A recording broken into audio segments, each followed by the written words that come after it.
Can a Christian not like someone? As Christians, we are called to love one another and our neighbors.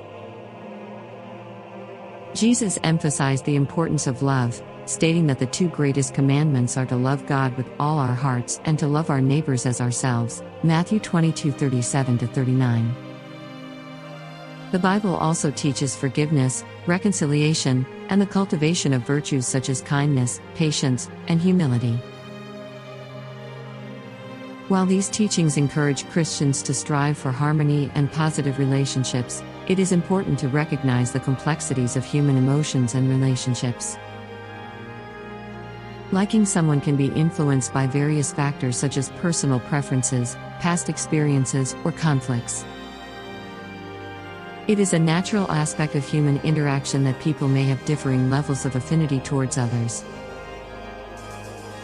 However, even if someone struggles with personal preferences or conflicts with another person, Christians are called to rise above these challenges and cultivate a spirit of love and grace. This involves seeking reconciliation, practicing forgiveness, and demonstrating Christ-like love towards others, even if it requires effort and selflessness.